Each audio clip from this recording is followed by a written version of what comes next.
मुद्दा राष्ट्र की सीमाओं की सुरक्षा से जुड़ा हुआ है और जो क्लीन चिट प्रधानमंत्री नरेंद्र मोदी जी ने 20 जून 2020 को चीन को दी थी, उस क्लीन चिट की धज्जियां उड़ा दी गई, इसी हफ्ते उड़ा दी गई।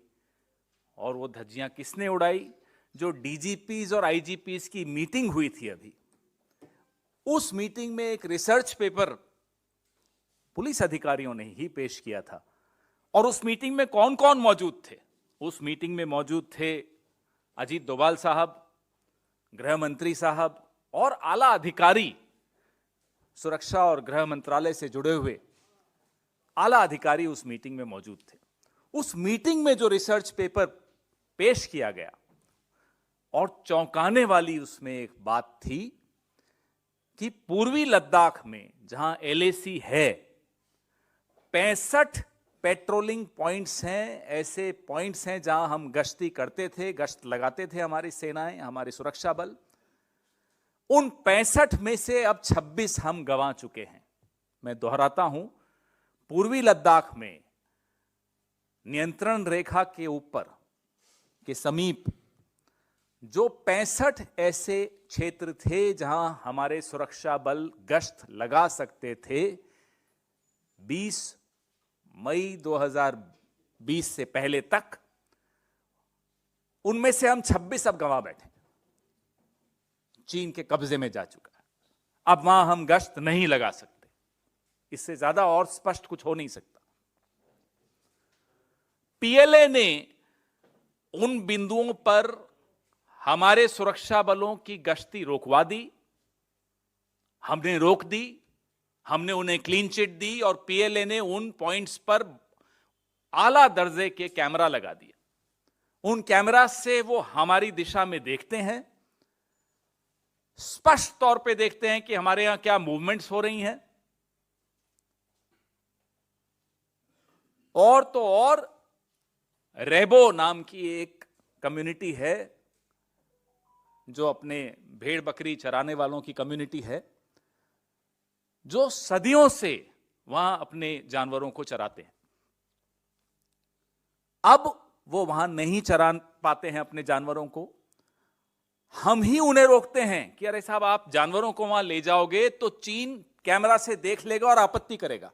हमारा चरागाह, हमारे लोग हमारे पशुओं को चराने ले जा रहे हैं, अपने इलाके में चराने ले जा रहे हैं और हम ही उन्हें रोक रहे हैं।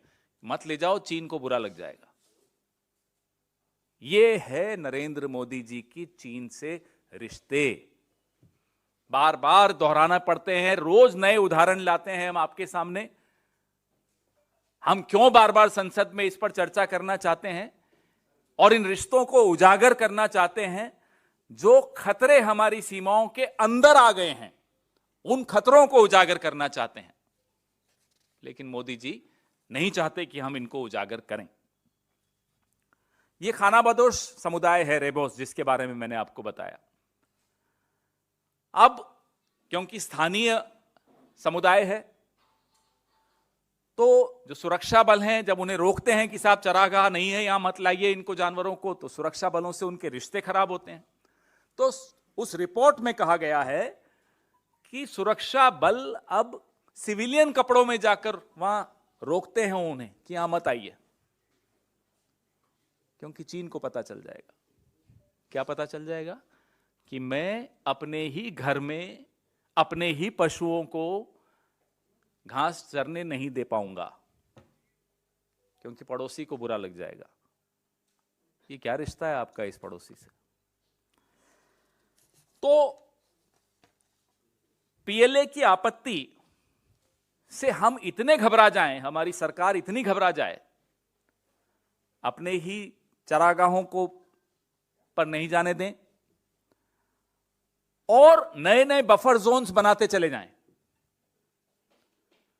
जब डीएस्केलेशन का दौर होता है, जब सैन्य स्तर की वार्ताएं चल रही होती हैं, तो डीएस्केलेशन का एक दिशा में कुछ कदम उठाए जाते हैं। उस दौरान नए बफर जोन्स बन जाते हैं। बफर जोन का क्या अर्थ हुआ? कि यहां तक मैं जा सकता था, अब बफर जोन बन गया है, अब मैं यहां तक नहीं जा सकता, मैं यहीं हूं, और यहां चीन आ गया। तो एक एक इंच करके चीन घुसता चला जा रहा है, हम आंख मूंदते चले जा रहे हैं, हम जिसको अंग्रेजी में कहते हैं डिनाइबिलिटी, हम डिनाई करते चले जा रहे हैं, नहीं साहब आ ही नहीं रहा चीन। तो हमारे सवाल हैं, फिर से दोहरा रहे हैं, नए सवाल हैं, नए तथ्य सामने आए हैं, इसलिए नए सवाल हैं कि मिलिट्री टॉक्स के 17 राउंड हो गए हैं, उसके बाद 3 साल बाद भी हमने यथास्थिति बहाल क्यों नहीं की? Why have we failed in restoring status quo ante as on 20th May 2020, despite 17 rounds of military level talks with China? Number 2, DGP स्तर के पेपर में अति संवेदनशील मुद्दे उजागर हुए हैं। क्या मोदी सरकार देश को बताएगी कि भारत के आधिकारिक भूभाग में चीन कितना अंदर तक आ चुका है और हमने क्यों चीन के हवाले कर दिया वो आधिकारिक भूभाग हमारा? क्या देश को बताया जाएगा? किसी स्तर पे बताइए। संसद में चर्चा की हम मांग कर रहे हैं, फिर से दोहरा रहे हैं, सत्र शुरू होने वाला है। क्या मोदी सरकार इस अवैध कब्जे पर चर्चा होने देगी इस बार संसद में? और इससे क्या होगा? मोदी सरकार के हाथ मजबूत होंगे जब विपक्ष और सरकार एक जुबान में चीन को आंखें दिखाएगा, एक जुबान में सवाल पूछेगा चीन से, दबाव चीन पर पड़ेगा। क्यों नहीं चाहते मोदी सरकार कि चीन पर दबाव पड़े? क्या मजबूरी है? आपकी क्या दोस्ती है चीन से? आप 17 बार मिलते हैं, मिलिए। आप झूला झूलते हैं, झूलिए। आप उनको नारियल पानी पिलाते हैं महाबलीपुरम में, पिलाइए, 2 बार पिलाइए, हमें कोई आपत्ति नहीं है। लेकिन हमारे भूभाग पर चीन कब्जा करता चला जाए, आप चीन को आंख दिखाने की बजाय उन लोगों को आंख दिखाएं जो आपसे ये सवाल पूछें चीन पर। हमें आंख दिखाना बंद कीजिए, चीन को आंख दिखाना शुरू कीजिए। Friends, this is an important exposé that has come about this week, which has only reinforced the questions that we have been asking from this government on the situation at the eastern Ladakh border near the LAC. The new expose comes in a conference of DGPs and IGPs in the form of a research paper presented in that conference. The conference was attended by the Home Minister himself, by the NSA himself, apart from other senior bureaucrats and officers. That research paper exposes that of the 65 patrolling points on eastern Ladakh near the LAC, India has lost access to 26 patrolling points. These were the patrolling points where India was able to, our security forces were able to patrol before May 2020.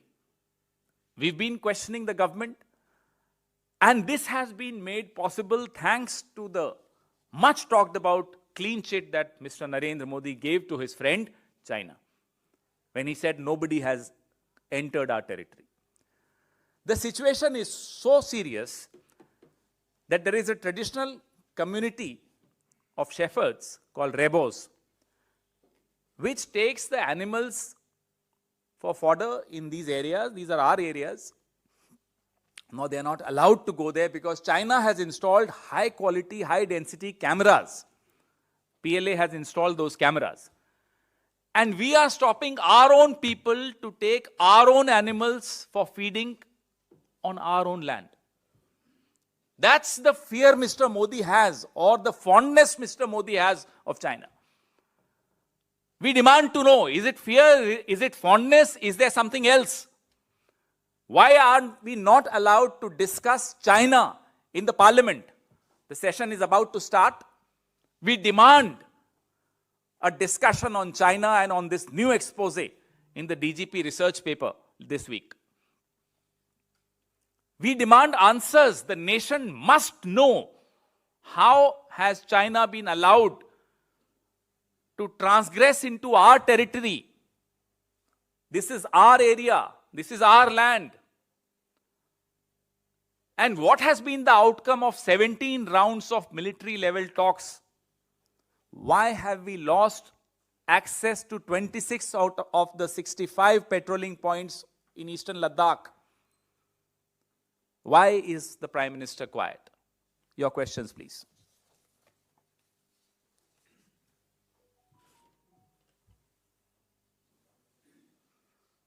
जी,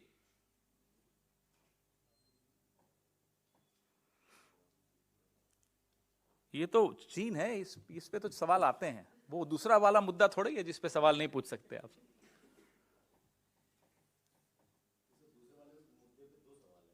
पहले वाले पे मुद्दे पर तो पहला मुद्दा कौन सा? चीन है ना। तो चलिए चीन पे पूछिए।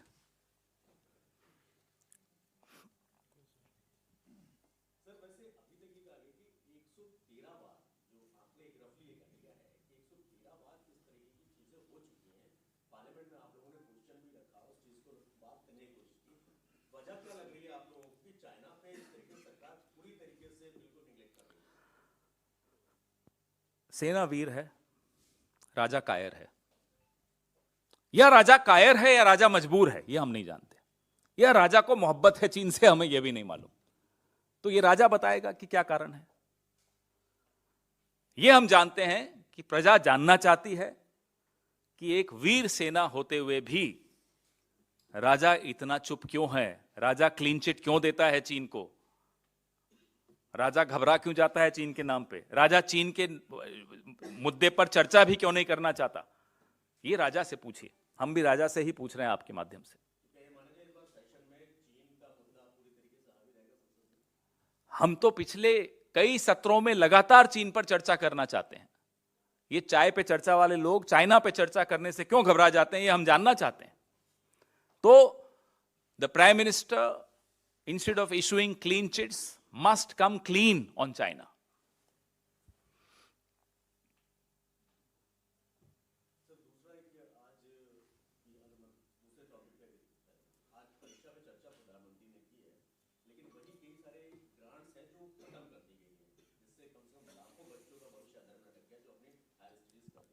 उन्हें बोलने का शौक है, भले लोगों को सुनने का शौक हो या नहीं, उनको बोलने दीजिए। उनको कहिए सरकार चलाइए, नीतियां बनाइए, जिन नीतियों से छात्रों को लाभ हो, युवाओं को लाभ हो। हर चीज इवेंट नहीं होती। परीक्षा, 12वीं की परीक्षा मुझे आज तक याद है, आपको भी याद होगी अपनी 10वीं की परीक्षा। वो इवेंट नहीं है लाइफ का, वो टर्निंग पॉइंट होता है लाइफ का। इनके लिए हर चीज इवेंट है और वो सोचते हैं बच्चों के लिए भी हर चीज इवेंट है। तो एक अफसोस की बात है कि instead of a PM we have an EM, event manager.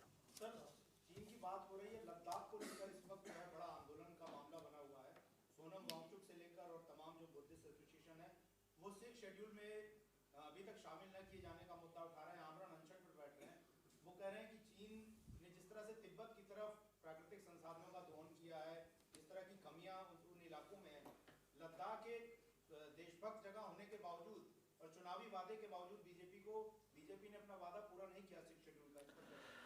देखिए, बहुत ही उनकी इस मांग पर हम उनके साथ हैं ही। इसके साथ साथ एक बहुत बड़ा खतरा आपने मुझे याद दिला दिया और मंडरा रहा है, जिस पर सरकार नहीं चाहती कि हम ध्यान दें। जो एक हाईवे आ रहा है, आप लोग बड़ा ध्यान से सुनिएगा, G695 नाम का हाईवे। इसकी अलाइनमेंट भारत के लिए कितना बड़ा खतरा हो रही है। भारत के क्षेत्र के अंदर घुसकर यह हाईवे निकलेगा, तिब्बत को चीन के एक और भूभाग से जोड़ेगा। लद्दाख जिन खतरों का सामना करने वाला है, यह देश जिन खतरों का सामना इस हाईवे की वजह से करने वाला है। हम सरकार से यह भी जानना चाहते हैं, इस प्रेस वार्ता के माध्यम से भी और आगे कई अन्य मंचों से भी जानना चाहेंगे कि क्या इस हाईवे की अलाइनमेंट को लेकर किसी भी स्तर पर चीन से हमने कोई जवाब तलब किया या नहीं किया। अगर किया है तो देश के साथ साझा किया जाए यह जानकारी भी कि इस हाईवे को लेकर भारत ने चीन से किस स्तर पर क्या सवाल पूछे हैं। the alignment of this highway, which I just mentioned, G695, is an important, for the security of our country, a very important turning point in the relationship between India and China. Have we at any level questioned the Chinese government on the alignment of this highway? Because this transgresses into our territory, compromises our security. And if they have raised this issue, at what level has this issue been raised? Is the government of India satisfied with the response of the Chinese?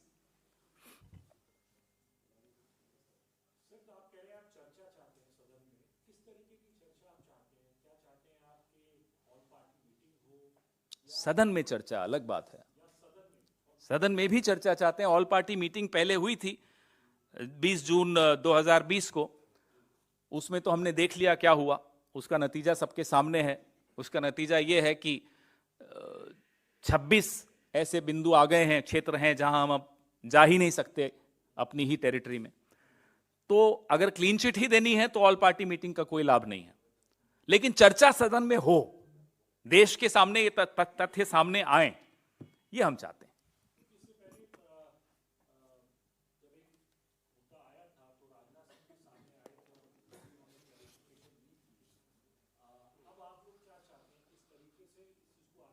पूरी चर्चा हो, हम भी अपनी बातें उठाएं। पहले सवाल तो हमारे सुने ये लोग, पूरा विपक्ष अलग अलग बिंदुओं पर चीन के बारे में चिंतित है और सवाल पूछना चाहता है, सरकार से जवाब चाहता है। उसके बाद तय करेंगे, वो तो सरकार तय करेगी कि प्रधानमंत्री तो खैर चीन पे बोलेंगे नहीं, तो वो उम्मीद करना बेकार है। कोई जिम्मेदार मंत्री बोले। जी,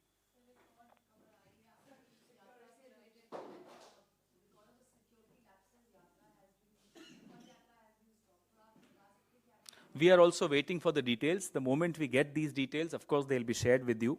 We've also just heard, during the press conference, I heard about this. I read the message on my mobile, but it's a very limited message, so I really don't know the details yet. Moment we hear those details, we'll definitely share the details with them.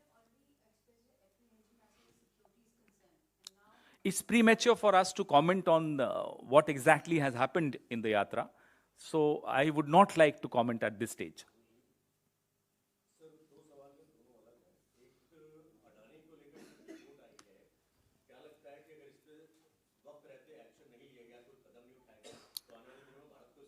आज हमारे महासचिव, प्रभारी महासचिव जयराम रमेश जी ने एक statement इस पे जारी किया है, उम्मीद है आपके पास आ गया होगा।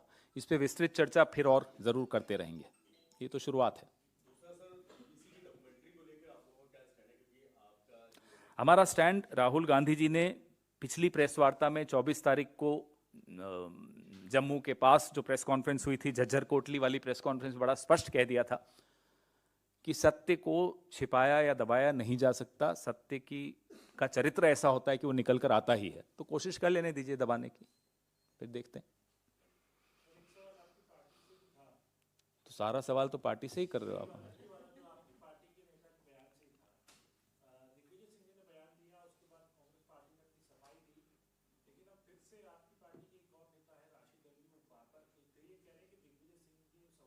वो उनकी निजी राय है, जो पार्टी का स्टैंड है वो स्पष्ट उसी प्रेस वार्ता में, झज्जर कोटली वाली प्रेस वार्ता में श्री राहुल गांधी ने इस पूरी बात पर पूर्ण विराम लगा दिया था। वही सवाल है, क्या राशिद अल्वी कांग्रेस पार्टी में नहीं है?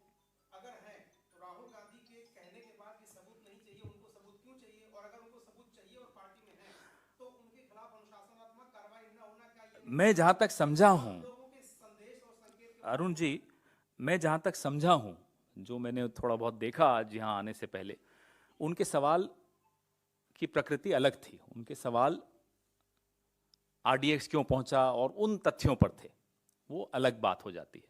सेना के शौर्य पर का प्रमाण कोई नहीं मांग सकता, ना हम मांग रहे हैं। इस बात पर पूर्ण विराम राहुल गांधी लगा चुके हैं।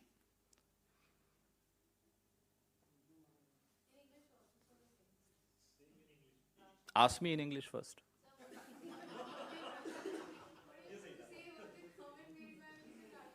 I haven't gone into the details of the comment, but as far as seeking proof of the bravery of our soldiers is concerned, I think Mr. Rahul Gandhi has put a full stop on this futile debate, irrelevant debate, absolutely clearly on 24th of this month at the Jhajjar Kotli press conference.